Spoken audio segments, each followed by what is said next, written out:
보시겠습니다.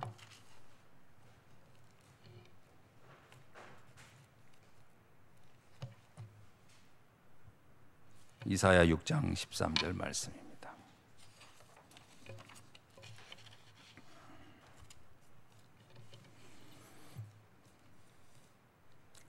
그 중에 10분의 1이 아직 남아있을지라도 이것도 황폐하게 될 것이나 밤나무와 상수리나무가 배임을 당하여도 그 구루터기는 남아있는 것 같이 거룩한 씨가 이 땅에 구루터기니라 하시더라. 아멘.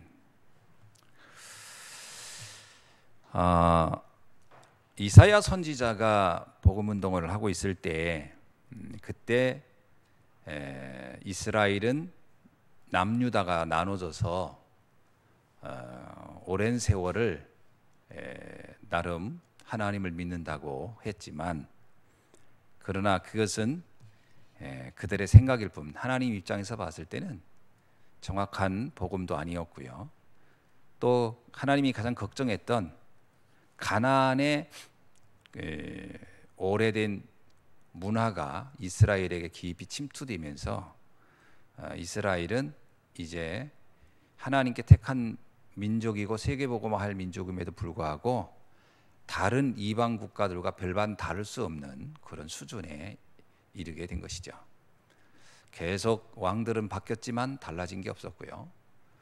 또 간간히 믿음을 회복하려고 하는 그 임금들이 세워졌지만 그들의 영향력은 그닥 크지를 못했습니다. 그러다 보니 결국은 주변의 강대국들이 점점 세력이 강성해지면서 이제 이스라엘에 대한 침략이 이제 본격화되는 그런 시기였습니다. 그래서 이사야는 그 민족의 상태를 보고 주변 국가들의 변화를 보니까 이 나라가 오래 가지 못하겠구나라는 것을 알게 됐습니다. 그래서 이사야는 사실은 애국자라기보다는 하나님의 뜻을 감당해야 할 민족이, 또 그것 때문에 우리를 세우신 민족이 그 사실을 잊고 그저 다른 나라들과 크게 다르지 않는 권력에 완전히 몰입돼서 그야말로 임금은 임금대로, 백성은 백성대로, 영적인 지도자는 지도자대로 다 타락하고 무너져 있는 그 상황을 보게 된 것이지요. 그때 하나님께서 이사야라는 선지자를 택하여서 이 사실을 증거하도록 그렇게 메시지를 주신 거죠. 사실 이사야가 이 메시지를 했을 때 이스라엘 백성 전체가 다 듣기를 바라고 했다고 볼 수는 없습니다. 왜냐, 어차피 말씀이라는 게 다 알아듣는 건 아니니까요. 그러나 누군가는 이 말씀을 알아들을 사람이 있을 거라고 믿고 외치기 시작했죠. 결과적으로 나중에 역사를 보면은 이 복음을 알아들었던 사람들이 실제로 성경에 기록이 되죠. 그들은 바로 바빌론으로 끌려갔던 다니엘 같은 사람들이었습니다. 그리고 다니엘의 세 친구, 또 우리가 알고 있는 에스더, 이런 사람들은 사실은 엄밀하게 말하면 이사야의 메시지를 정확하게 이해한 사람들이었다라고 볼 수 있어요. 자, 그러는 중에 이사야가 무슨 얘기를 하냐면요, 11절에는 성읍들은 황폐하여지고 주민은 없어질 것이다. 가옥들은 다 무너질 것이고 사람들도 사라지고, 그리고 이 땅은 완전히 황폐하게 될 것이다.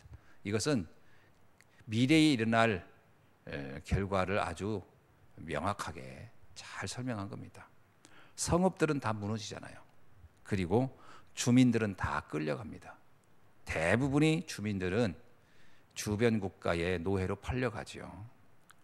그러다 보니까 가옥들은 더 이상 사람이 사는 곳이 없게 되는 것이고요. 그리고 땅은 더 이상 토지를 개간할 사람이 없으니까 그 땅들은 황폐하게 될 것이라는 걸, 이거는 포로로 끌려갈 이스라엘의 미래를 정확하게 얘기한 것이죠. 그런데 12절에 보니까 여호와께는 사람들을 멀리 옮기셔서 이 땅 가운데서 황폐한 곳이 많을 때까지입니다. 사실은 이 이스라엘의 이러한 포로의 역사는 길게는 70년간 계속 진행되죠. 그러니까 대부분 지도자들은 똑똑하다는 사람은 바벨론으로 다 끌려가고요. 나머지 백성들은 노예로 가거나 군사로 끌려가거나 주변 나라에 팔려가는 이런 식이 되고 되죠. 자, 그런데 그 다음입니다. 그럼에도 불구하고 그러나 하나님은 그 중에 10분의 1이 아직 남아 있을 것이다.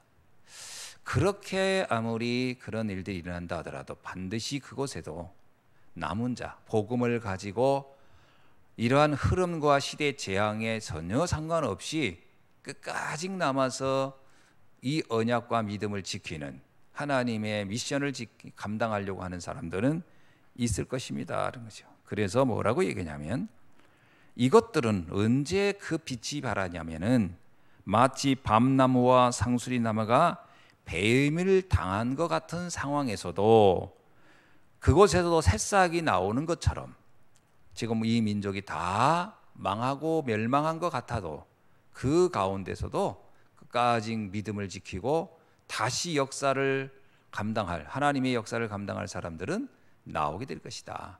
우리는 그들을 구루터기라고 한다. 그들이 꼭 있을 것이다. 이렇게 말씀을 주고 있는 거죠. 자, 이런 걸 봤을 때 나중에 다니엘이요 막 끌려가지고 그 나라 황제가 바빌론의 황제가 죽이겠다고 해도 끝까지 믿음을 지키고 차라리 우리는 여기서 죽을지라도 그렇게 못하겠다라고 했던 것은 단순히 막 난 순교를 하겠다 이게 아니라 바로 우리가 이 믿음을 지킬 마지막 구루터기들이다라는 것을 선포한 이야기들이라고 볼 수 있는 것이지요. 자, 그렇다면 이러한 구루터기들은 이런 남은 자 또 렘넌트들은 과연 어떤 특징이 있는가 하는 겁니다. 첫째입니다. 첫째는 이들은 자신이 하나님의 자녀라는 사실로 날마다 감사가 있었다는 겁니다. 이게 굉장히 중요합니다. 내가 누구냐라고 할 때요, 나는 그냥 하나님의 자녀야 라고 하는 것만 가지고는 그 믿음을 지탱하기가 어렵습니다. 그렇죠? 뭐가 있어야 되냐면요, 그것 때문에 참된 감사가 있어야 돼요. 그래야 믿음이 지켜지고 끝까지 남은 자로 남을 수 있는 거지. 내가 하나님의 자녀라는 사실을 알아도 그 사실에 대한 감사가 없다. 그런 사람이 있거든요. 하나님 자녀, 근데 그 뭐야 이거? 구원받았다는데 이게 뭐야 도대체? 그러면서 감사가 없을 수 있어요. 우리가 알고 있듯이요, 이스라엘 백성들은 출애굽을 해서 구원받았는데도 불구하고 그들은 문제와 사건 앞에서 늘 불평불만을 했습니다. 그들을 통해서는 역사를 바꿔낼 힘이 없는 거예요, 사실. 그래서 광야에 나왔다 이 말은 출애굽을 했다라는 것은 피 언약을 알았다는 얘기 아닙니까? 문설주에 피 바르고 나온 거예요. 다시 말하면 이거는 구원받은 백성에 대한 이야기거든요. 그런데 문제는 그 안에 감사가 있느냐라고 물어보면 대부분은 없었어요. 늘 문제만 조금 오면 늘 불평불만을 입에 달고 살았어요.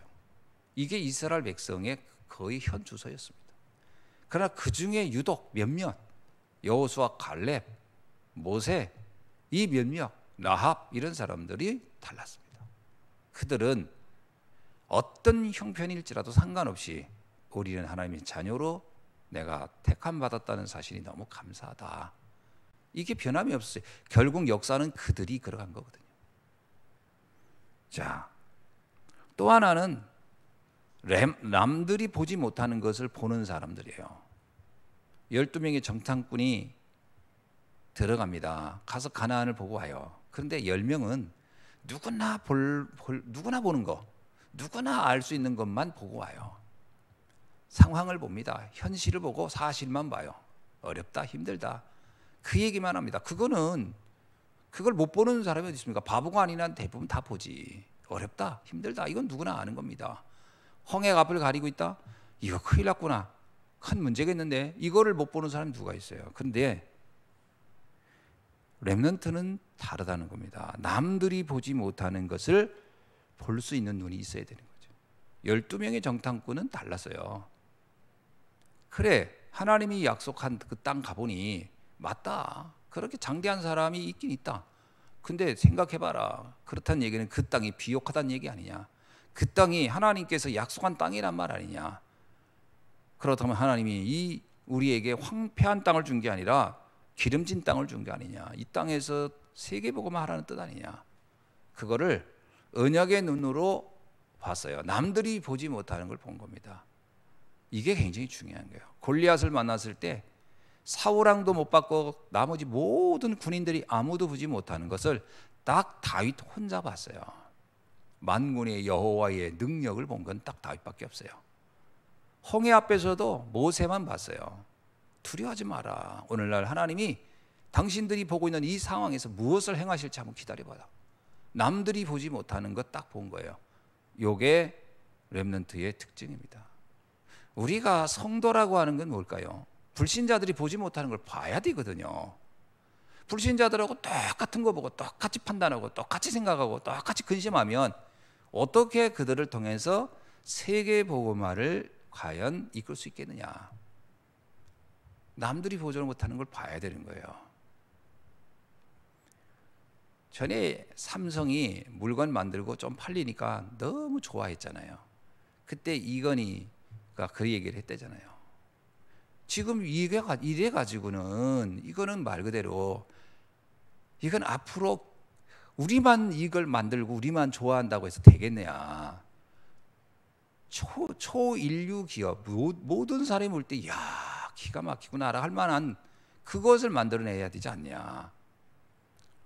지금 이거 만족하지 말아라. 여기에 이것도요, 불신자 중에도요, 남들이 보지 못하는 걸 보는 사람이 결국은 경제나 문화나 그 분야를 끌고 가는 거거든요. 남들이 다 보는 거 보고 투자에 귀재하면 뭐예요? 남들이 못 보는 걸 보고 투자하는 사람 아닙니까? 남들은 돈 되겠어 할 때 자기는 미리 알고 투자하는 거 아닙니까? 옛날에 비트코인 나올 때예요.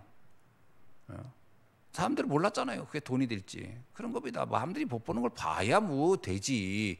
이미 다 돈 벌었다는 얘기 듣고 나중에 꼭 뒷차 타고 가는 사람이 있어요. 되네. 이미 그때는 때 늦은 거예요. 영적인 세계도 마찬가지. 남들이 보지 못하는 걸 볼 수 있어야 한다라는 거예요. 그리고 또 하나는요. 하나님은 우리를 왜 부르셨느냐. 이유를 아는 거죠.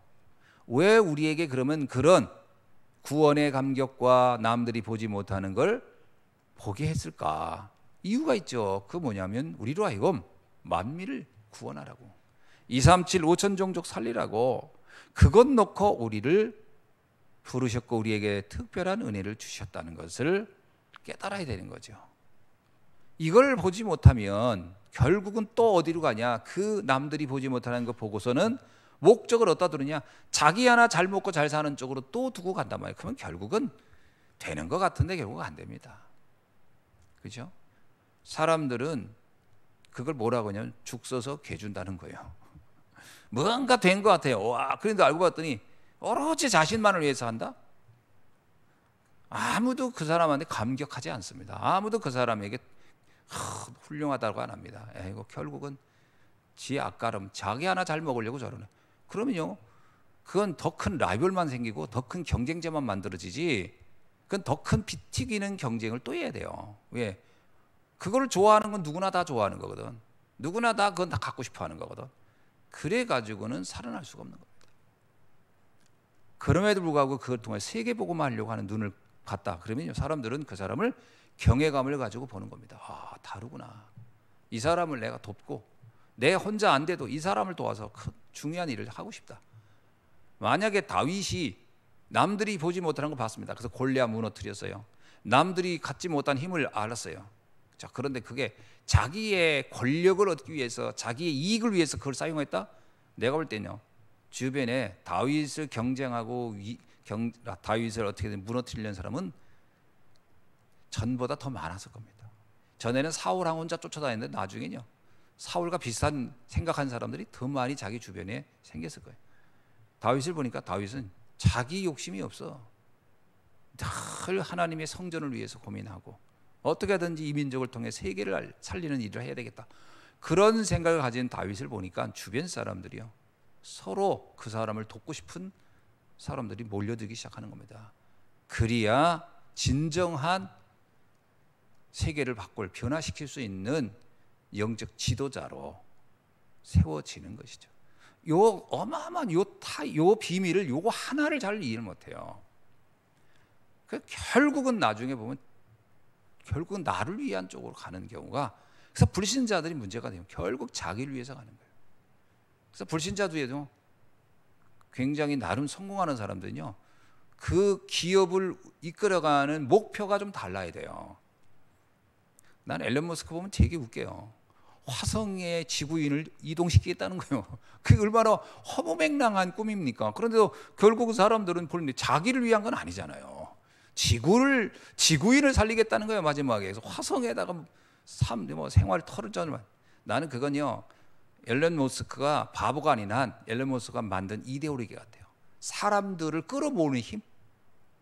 그걸 던져놓으니까 와, 저 사람 뭐 우리가 도울 만한 이유가 있나 보다. 그래서 지금 세계 1위 됐어요. 그 사람 옛날에 다 망하는 줄 알았어요. 비행기 우주선 띄워서 계속 몇 개 폭파하고 그래가지고, 야, 그 어마어마한 돈덩어리 올리면서 저거 다 부서지고 저거 얼마나 되겠나. 앨런 머스크가 세계 경제의 1위가 될 거라고 누가 상상이나 했겠습니까? 무슨 얘기예요? 사람들이 돕는 거예요. 내가 볼 때 앨런 머스크 때문에 돈 잃은 사람이 찾아가 돈 달라고 안 했을 것 같아요. 당신의 뜻이 고귀하고 가상하니 우리가 그냥 좀 참고 기다려주겠다, 더 투자하겠다. 아마 내가 볼 때는 이랬을 겁니다. 전에 그 차 하나 뭐 잘 만들어 놓고서 유리 이거 얼마나 튼튼한 줄 아냐고 망치로 두드렸는데 퍽 깨져버렸잖아요. 다른 회사 같으면 망합니다. 그러면 주가 다 폭락하고 난리 나요. 근데 앨런 머스크가 참 그 차 그렇게, 그것도 공개장소에서 그렇게 쳐가지고 유리창 그냥 튼튼합니다 하고 쳤는데 부샥 부서지고 했잖아요. 그런데 어떻게 됐습니까? 사람들 더 많이 샀잖아요. 왜 그러냐? 기업의 목표가 자기를 위한 게 아닌 걸 아니까. 거기에 있는 거예요, 사람들이. 렘넌트가요, 진짜 이 비밀을 알고도 꼭 마지막에 가가지고요, 결국 나 이익 얻으려고 한다고 하면 다 떠나는 겁니다. 세계를 살리는 세계를 보좌하라. 그래서 나를 보좌하고 현장을 보좌하고 나가서 세계를 보좌하는 이 언약으로 나가야 하는 거죠. 이것 때문에 하나님은 나를 남은 자로, 순례자로, 정복자로 세우셨다는 거죠. 남은 자가 뭡니까? 복음으로, 남들이 모르는 유일한 복음으로 그 비밀을 알고 그 가치를 알고 능력을 아는 사람은 남은 자예요. 아무나 남은 자라고 안 합니다. 이를 갈고 견디는 사람이 남은 자가 아니고, 남들이 보지 못한, 세상이 알지 못하는 그 유일한 답을 아는 사람, 그건 남은 자 아닙니까? 순례자가 뭐예요? 순례자는 정확히 얘기하면요, 어디에 인생의 목표가 정착돼서 내가 뭐 좀 먹고 살아야 되겠다, 여기에 목표를 두고 있다면 그건 순례자라고 안 해요. 순례자는 다른 영원한 목표를 놓고 가는 사람을 순례자라고 하잖아요.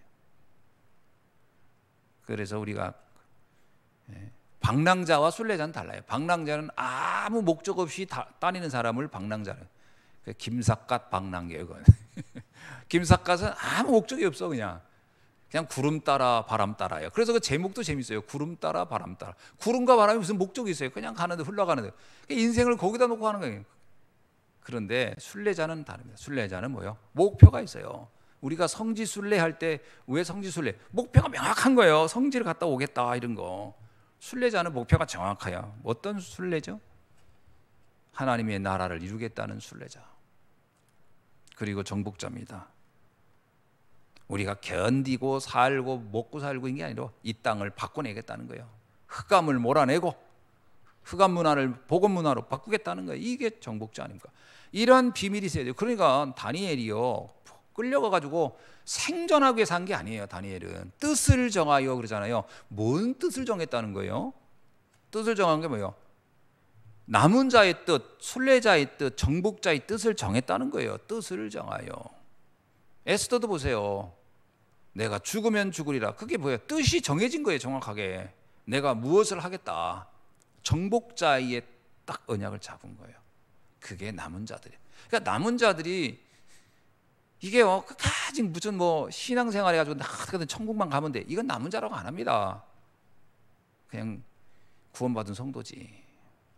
그 시대의 문제를 놓고 그것을 바꾸겠다, 그렇게 놓고 가는 그 언약이 있어야 됩니다. 그를 가리켜 우리는 남은 자, 순례자, 정복자라는 단어를 거기에다가 훈장처럼 붙여주는 것이지, 아무한테나 그 단어를 붙이겠습니까? 그렇게 되면 우리는 무엇을 준비해야 되겠냐? 그래서 그걸 명확한 사람은 자기가 무엇을 준비해야 하는지를 알아요. 내가 지금부터 플랫폼이 돼야 되겠다. 혼자는 안 되거든요. 이런 역사를 이룰 때 혼자는 안 됩니다. 반드시 주변에 함께할 사람이 필요한 거예요. 그래서 자신이 플랫폼이 되는 거예요.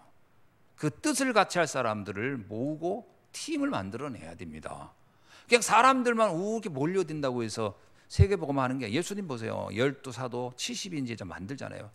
사도 바울 보세요. 로마서 16장의 사람들을 모으잖아요. 사도 바울도 보면 혼자 한 게 아니에요. 팀을 구성하잖아요. 어디든지 함께 할 사람들. 이게 플랫폼이 되니까. 그게 세계복음을 위한 준비 과정이에요.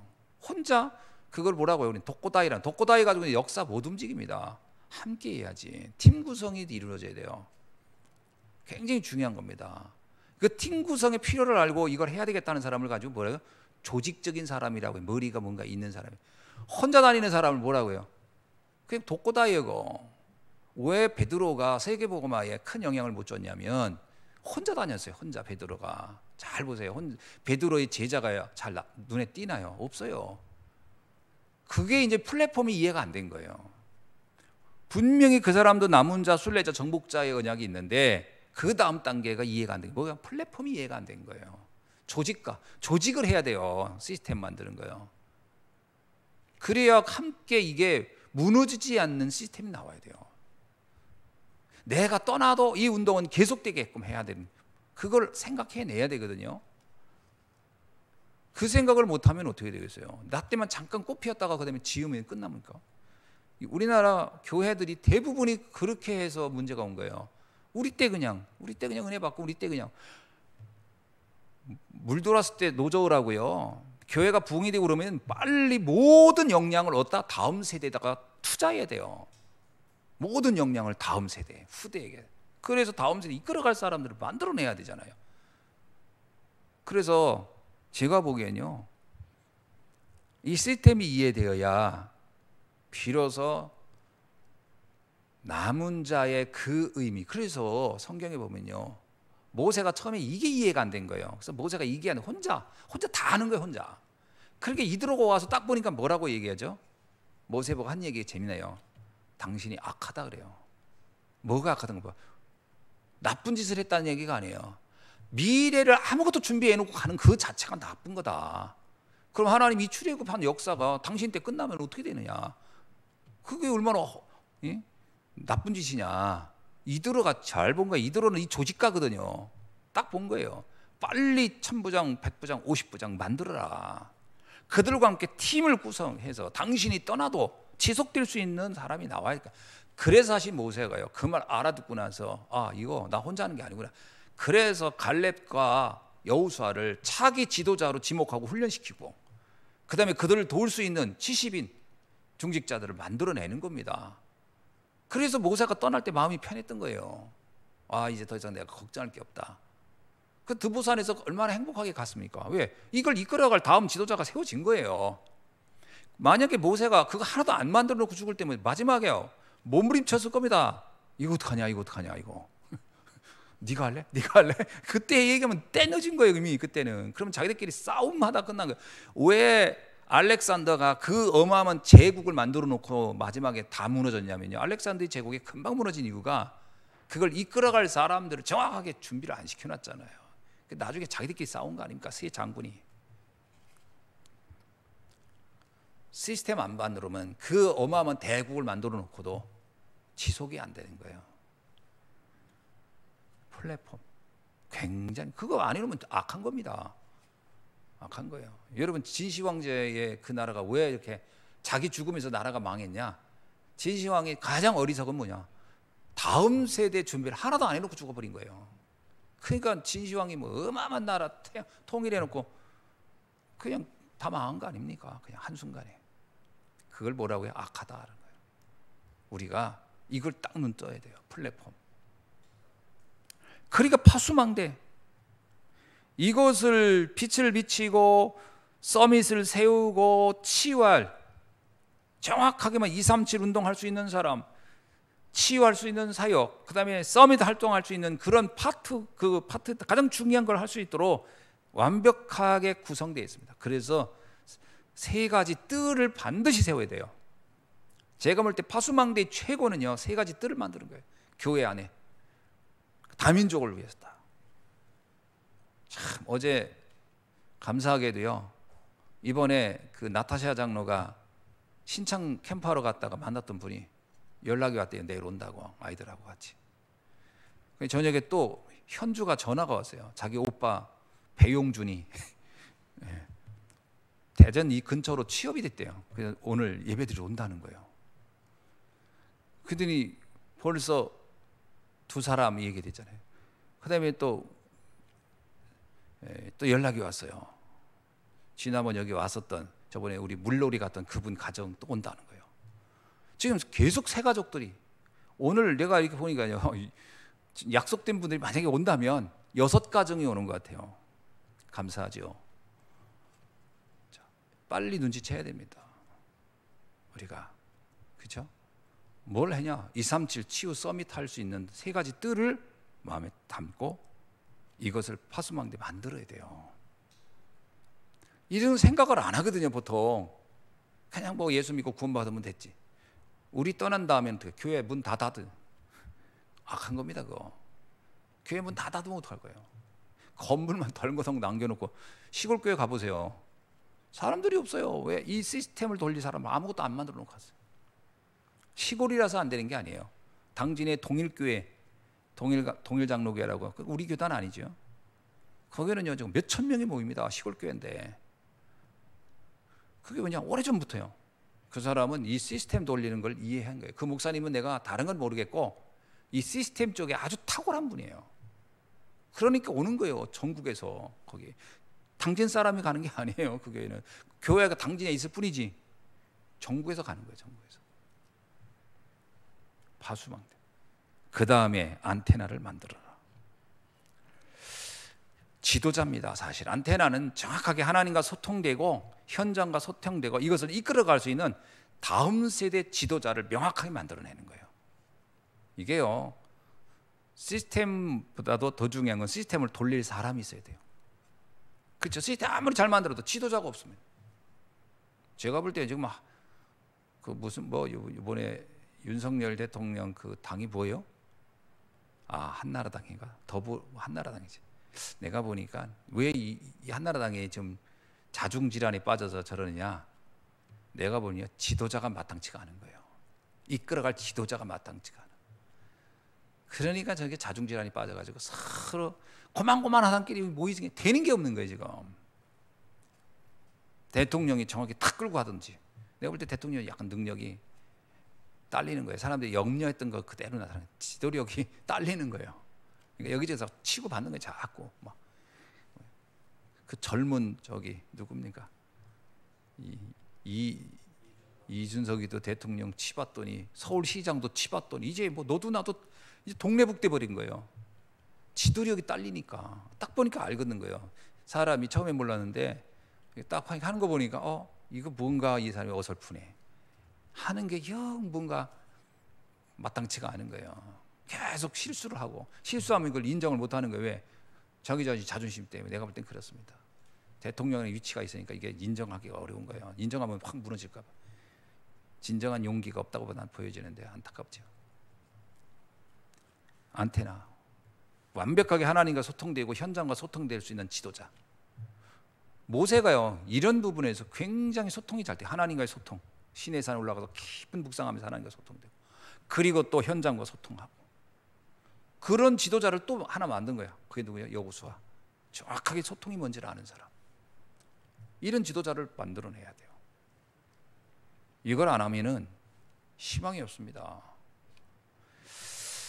자, 이게 우리가 해야 할 다음 세대 렘넌트의 준비 아니겠습니까? 그러니까 요즘은 렘넌트들한테 자꾸 미션 주셔야 돼요. 너희는 앞으로 중직자다. 네가 앞으로 이 교회를 세워갈 사람들이다. 이 교회를 너희들이 이끌어갈 것이다. 우리 세대는 너희들 위해 발판 놓고 가는 거야. 이제 너희들이 이 교회를 책임져야 할 사람들이야. 교회에서. 저는 왜 20, 30대 젊은 친구들한테 자꾸 이 중직을 맡기고 역할을 줘야 되냐면요, 그들에게 인턴십 시켜야 됩니다. 교회 일에 인턴십을 시키고 그들이 끌고 가도록 해줘야 돼요. 그래야 희망이 있는 거예요. 그래야 우리가 나중에 떠날 때 편안하게 갈 수 있는 거 믿고. 이게 정확하게 플랫폼, 파수망대, 안테나라는 말이 이렇게 딱 적용하면요 완벽한 겁니다. 이걸 단어로 이해하면은 아무 의미가 없고요, 이런 시스템적 관점을 보고 딱 우리가 해야 할 응답의 시간표. 오늘 우리가 세계를 살려야 되겠습니다. 그죠? 어떻게 세계를 변화시킬 수 있는가? 세계를 변화시킬 수 있는 영적 작품은 바로 여기에 있는 것이다. 오늘 또 우리가 후대를 놓고 정말 다시 한번 이사야가 그토록 안타까워하면서도 희망이 있었던 것은요, 다음 세대 지도자가 나올 거라는 걸 믿었던 거죠. 결국 그 바람대로 다니엘 같은, 그리고 에스더 같은 사람들이 나온 것이죠. 오늘 우리도 이러한 언약을 붙잡고 응답을 받아가야 할 줄로 믿습니다. 기도하겠습니다. 하나님 감사합니다. 오늘 주신 말씀 다시 한번 우리가 깊이 묵상하면서 우리 예수한교회가 정말 앞으로 이 시대를 이끌어갈 가장 대표적인 교회로, 모델적 교회로 하나님 앞에 영광 돌리며 시대의 문제를 해결해 가는 교회로 하나님 쓰임 받을 수 있도록 축복하여 주옵소서.